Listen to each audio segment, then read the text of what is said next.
Panji Sambo, tentu saja Henry tahu, dia adalah pelaku kecelakaan mobil yang menyebabkan ibunya mati. Mengenai Panji ini, dia pergi ke polisi lalu lintas untuk menyelidiki latar belakangnya beberapa hari yang lalu, tapi dia tidak memiliki latar belakang atau koneksi yang besar, jadi Henry tidak menyelidikinya dengan cermat dan sebelumnya Tyson juga mengatakan jika tidak ada yang salah dengan penyelamatan ibunya, tapi sekarang Winona tiba-tiba menyebutkannya mungkinkah Panji juga dikendalikan oleh tangan hitam tak kasat mata itu. Ketika Henry bertanya tentang ini, Winona menjawab, orang ini sering muncul di arena pertempuran kita akhir-akhir ini dan berpotensi bisa menghasilkan banyak uang. Jadi dia menarik perhatian Jimmy, oleh karena itu Jimmy menyuruh seseorang untuk menyelidikinya. Tapi selama penyelidikan, Jimmy tidak sengaja menemukan bahwa dia adalah pelaku kecelakaan mobil ibumu saat itu. Aku memintanya untuk memeriksa dengan cermat, Panji tidak memiliki latar belakang dan kecelakaan mobil pada saat itu memang murni kecelakaan, tapi dia tidak memiliki SIM. Jadi dia menggunakan beberapa trik kecil dan sengaja menjebak ibumu dengan mengatakan jika ibumu sengaja pura-pura tertabrak agar bisa menghasilkan uang, jadi Panji bisa membayar lebih sedikit dan menyembunyikan kesalahannya yang mengemudi tanpa SIM.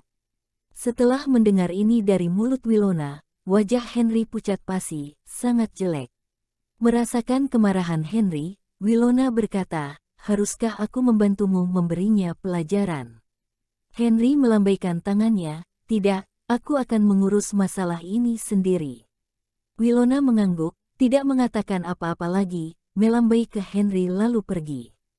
Henry menatap ke langit, sulit untuk mengatakan apakah cahaya di matanya adalah matahari yang dipantulkan atau kemarahan yang muncul dari hatinya. Pukul 7.30 malam, di arena pertempuran bawah tanah Tiger Wong yang megah.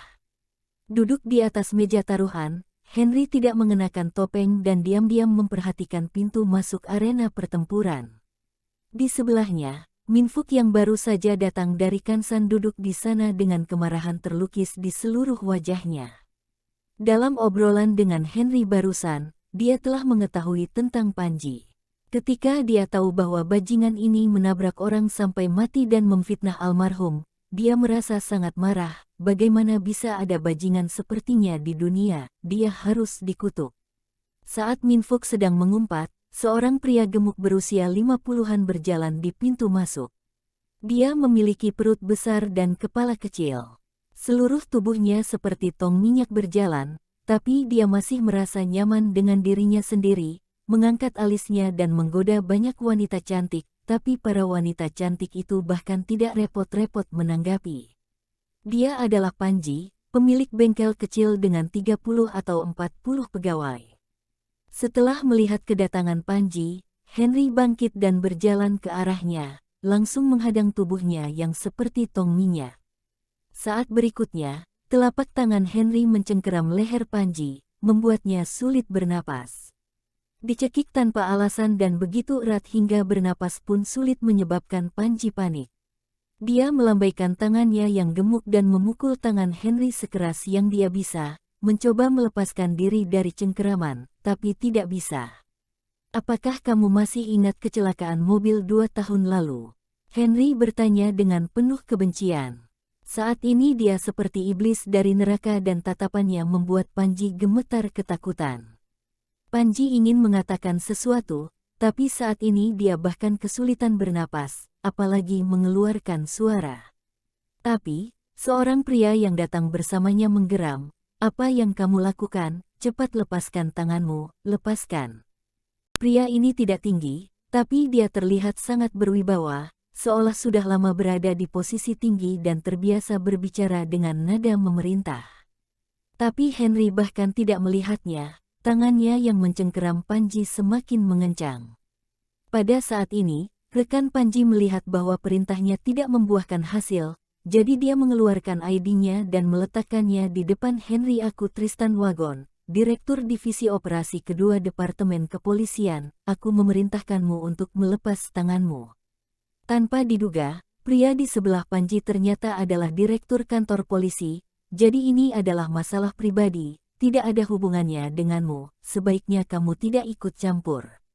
Ketika ibunya tewas dalam kecelakaan mobil, Panji yang mengemudi tanpa SIM bukan hanya tidak merasa bersalah, tapi juga memfitnah ibunya penipu. Tidak ada yang bisa menerima hal semacam ini. Sekarang, jangankan orang biasa, bahkan kepala kantor polisi tidak akan bisa menghentikan Henry untuk mencari keadilan bagi ibunya yang sudah meninggal. Setelah menunjukkan identitasnya, Henry masih tidak melakukan perintahnya. Ini membuat Tristan marah. Tapi pada saat ini, seseorang tiba-tiba bergegas ke depan, meraih lengan Henry dengan kedua tangan dan menyeretnya ke bawah. "Den Chenlong, Tuan Chenlong, apa yang kamu lakukan? Lepaskan, dengarkan aku dulu." Henry secara naluriah ingin mengangkat kakinya untuk menendang orang yang menghalanginya. Tapi, setelah melihat dengan jelas bahwa itu adalah Minfuk, dia tidak jadi menendang. Minfuk masih membujuk, "Tuan Chenlong, ini adalah tempat Lady Oliver, tenangkan dirimu." Setelah bujukan Minfuk, barulah Henry sadar kembali. Benar, ini adalah tempat Wilona. Jika dia benar-benar menghajar Panji di sini, Wilona pasti akan mendapat masalah. Setelah menarik napas dalam-dalam, barulah Henry berhasil menekan sedikit kemarahan di dadanya dan melepaskan telapak tangannya. Tangan di lehernya dilepaskan. Panji menutupi lehernya yang hampir patah dengan kedua tangannya sambil terengah-engah. "Bajingan, beraninya kamu mencari masalah denganku, ini belum selesai, aku akan menyelesaikannya denganmu." Setelah menarik napas beberapa kali, Panji berteriak keras pada Henry. Jelas dengan adanya Tristan, dia memiliki kepercayaan diri yang besar. Saat berikutnya, Panji pergi ke Tristan. "Tristan, kamu juga melihatnya. Bajingan ini ingin membunuhku di depan umum. Cepat suruh orang untuk menangkapnya." Panji baru saja mengeluh. Sisi lain, Minfuk tergesa-gesa melangkah maju untuk mengatasi situasi. "Tidak, ini karena emosi." Detik berikutnya, dia secara kasar menjelaskan alasannya kepada Tristan. Direktur wagon, ibunya meninggal dalam kecelakaan mobil dan difitnah menipu untuk mendapat uang. Suasana hatinya pasti buruk, jadi dia bertindak gegabah. Tepat saat dia menjelaskan, Tristan mendengus dingin, lalu karena ibunya mati dalam kecelakaan mobil, dia bisa melakukan apa saja. Apakah dia tidak tahu hukum? Juga apakah dia sudah menyelidiki orang yang memfitnah ibunya dan mendapatkan bukti? Jika tidak, jangan mengatakan omong kosong di sini. Jika kalian berdua mengatakan omong kosong lagi, aku akan menangkap kalian berdua atas tuduhan fitnah. Setelah menegur Minfuk, Tristan mendatangi Henry dan memandangnya dari jarak dekat. "Kamu gila, beraninya kamu menantangku dan menyuruhku menjauh. Siapa yang memberimu keberanian? Biarkan aku memberitahumu, karena kecelakaan mobil 2 tahun yang lalu telah diidentifikasi sebagai penipuan, maka itu adalah penipuan, tidak ada yang bisa merubahnya." Henry mengerti. Panji menggunakan beberapa koneksi untuk mengidentifikasi kecelakaan mobil 2 tahun yang lalu dan koneksi itu adalah Tristan. 2 tahun lalu, apakah kamu yang membantunya? Ketika Henry bertanya dengan suara dingin, Tristan mencibir dan berbisik dengan suara yang hanya bisa didengar oleh mereka berdua. "Kamu benar, itu aku tidak takut memberitahumu jika akulah yang memfitnah ibumu. Apa yang bisa kamu lakukan padaku, Urn?"